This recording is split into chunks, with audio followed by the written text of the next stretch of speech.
सबसे पहले सलीम भाई आपके पास ही आना चाहता हूं और आपसे समझना चाहता हूं कि राहुल गांधी की यात्रा आज से शुरू हो गई है, मतलब वो पहुंचे और अब उन्होंने अपने कार्यक्रम में और जोरदार शानदार भाषण दिया है और सीधा घेरा है, सीधा हमला है प्रधानमंत्री नरेंद्र मोदी पर। किस रूप में अमेरिका में बसे जो एनआरआईज हैं वो इसको ले रहे हैं और राहुल गांधी की इस यात्रा को लेकर के अमेरिका में क्या हलचलें हैं वो भी ज़रा आप बताइए। और अब तो राहुल गांधी यहाँ से वाशिंगटन डीसी और न्यूयॉर्क भी आने वाले हैं, न्यूयॉर्क में बहुत बड़ा कार्यक्रम होने जा रहा है, उसको लेकर क्या तैयारियां हैं, ज़रा ये सब बताइए। जी शुक्रिया राजीव जी। ये लगता है जहां पे कैम्ब्रिज में छोड़ा था राहुल जी ने, राहुल गांधी साहब ने, तो वहीं से ये शुरुआत करी है यहाँ पे। और यहाँ खासा जोश है, जैसा आपने देखा वहां पे जो सभा चल रही थी, और न्यूयॉर्क में भी जगह जगह पे जो है वो इनके पोस्टर्स लगे हुए हैं। यहाँ के जो अखबार हैं वहां पे विज्ञापन बाकायदा बड़े अच्छे तरीके से लगाए गए हैं और सॉरी, खासा जोश है। ये कहा जाए कि भाई भारत जोड़ो यात्रा के बाद से यहाँ जो इमेज है राहुल साहब की, तो वो काफी बेहतर हुई है। और इंटरैक्शन में भी आपने देखा होगा कि किस तरह से लोग इंटरेस्ट लेके और घंटों से पहले इवेंट से जो है लाइन लगाए हुए थे, और बड़ा उत्साह है मैं कहूंगा। कुछ चल रहा है जरा ये भी बताइए, क्या 4 तारीख को न्यूयॉर्क में जो कार्यक्रम है उस कार्यक्रम को लेकर के क्या कुछ चल रहा है? देखिए, यहाँ एक बड़ा सा हॉल है, जेकब जावेद सेंटर, तो उसमें ये कार्यक्रम है। मेडिसन स्क्वायर गार्डन की बात चल रही थी लेकिन वो नहीं है, और ये खासा बड़ा हॉल है ये भी, और इसमें काफी इवेंट्स होते रहे हैं। और इसमें एक ये कहा जा रहा है कि 5,000 तक की जो लिमिट है, खासकर ये जगह भर चुकी, करीब 10 दिन पहले ही से पूरा ये जिसे कहते हैं कैपेसिटी फुल हो गई। और अब ये कहा जा रहा है कि भाई अब जो आएंगे तो उनको शायद इंतजार करना पड़े, और कुछ स्क्रीन का शायद कोई इंतजाम हो बाहर कि वो स्क्रीन लगाएं और जिसमें लोग बाहर देख सके। तो ये खासा दिखाई दे रहा है कि भाई बड़ा अच्छा एक बड़ा इवेंट होगा, और जोश भी है लोगों में यहाँ। सलीम साहब के पास एक बार फिर से आना चाहता हूँ। सलीम भाई, क्या इसका जिक्र भी हो रहा है क्या, जो घटना वहाँ सैन फ्रांसिस्को में और जिसकी चर्चा हिंदुस्तान में खूब हो रही है, हालांकि अपने इस पूरे चर्चा में हम इस बात को नहीं लेके आ रहे थे, इसलिए नहीं लेके आ रहे थे क्योंकि जब ये बात निकलेगी तो दूर तक जाएगी, फिर ऑस्ट्रेलिया तक तो जाएगी ही, और आ गई ऑस्ट्रेलिया तक बात। लेकिन एक बात जो यहाँ कह रहे हैं अमलेंदु उपाध्याय जी, बहुत महत्वपूर्ण बात, कि आप जब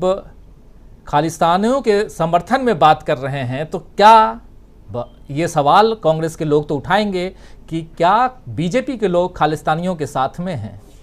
या कौन किसके साथ, इसको भी छोड़ दीजिए, लेकिन इसका कुछ भी वहाँ इसकी प्रतिक्रिया है क्या, ये आपसे समझना चाहता हूँ। नहीं, अभी तो देखें यहाँ सुबह हुई है तो इतना कोई ऐसी प्रतिक्रिया नहीं है, क्योंकि यहाँ पे ये जो खालिस्तानी गुट है ये करता रहा है। कई जो इंडिया से रिलेटेड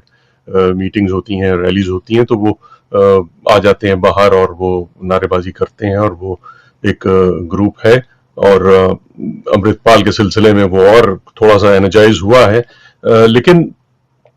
इसका कोई ऐसा खास असर यहाँ दिखता नहीं है। मेरी कई जो सिख समुदाय है यहाँ वहाँ के उनके लोगों से कई बात हुई, तो वो सब बहुत से इस ओवरसीज कांग्रेस में भी हैं। खुद एक ऑर्गेनाइजर जो हैं महेंद्रजीत सिंह जी, वो न्यूयॉर्क का पूरा उन्हीं के हाथ में है। तो ज्यादातर लोग जो हैं सिख समुदाय के, वो जाहिर है कि वो एक सॉवरेन और इंडिपेंडेंट इंडिया के तरफ देखते हैं और उसके हकदार हैं, और ये बाकायदा डेटा बताता है। तो ऐसी तो जाहिर है कि ये एक आध कोई पहुंच जाएगा तो वो उसे कोई बहुत बड़ी बात नहीं मानी जाती है। लेकिन यहाँ जो पूरा साउथ, यहाँ जो इंडियन डायस्पोरा है, उसका जो एक पूरा इस मामले में राहुल के दौरे से जो एक जुड़ाव लग रहा है, तो ये पहले मुझे, जैसे राहुल गांधी आया करते थे पहले भी, तो वो जैसे मैंने पहले कहा कि वो जोश में काफी जो है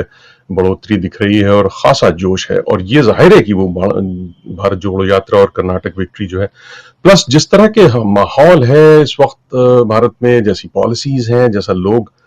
हर सेक्टर में कहीं भी आप देख लें तो परेशानी का सा माहौल है, तो वो जाहिर है कि जुड़ा हुआ है, डायस्पोरा पूरा जुड़ा है बैक होम से, और वो जाहिर है अपनी परिवार वालों से टच में रहते हैं, तो वो सारी चीजें लेके विचलित करता है यहाँ पर डायस्पोरा को भी कि भाई ये क्या हो रहा है, हम किधर जा रहे हैं, ये कहाँ आ गए, इस तरह की बातें।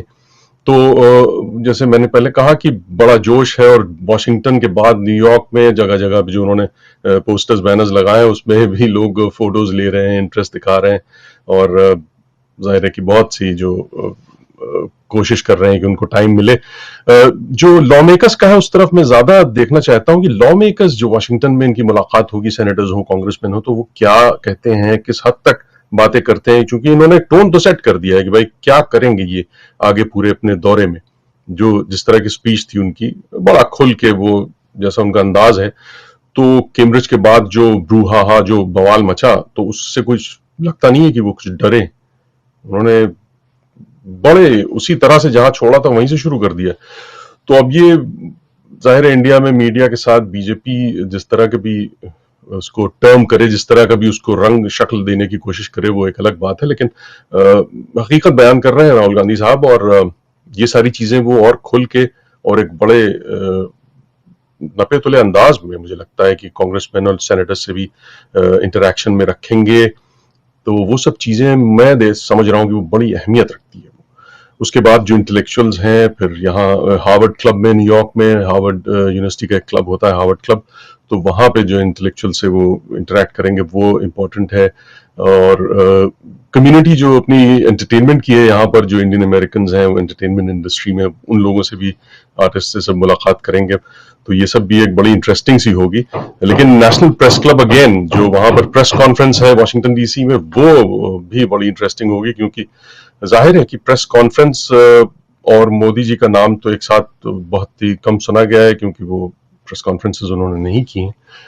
तो राहुल गांधी जो है वो कोई मौका नहीं छोड़ते, वो हर वक्त प्रेस कॉन्फ्रेंस लेके वो अपना आ जाते हैं और खुल के जवाब देते हैं, तो ये बड़ा इंटरेस्टिंग रहेगा। और मीडिया भी, अब आप देखें अगर खबरें,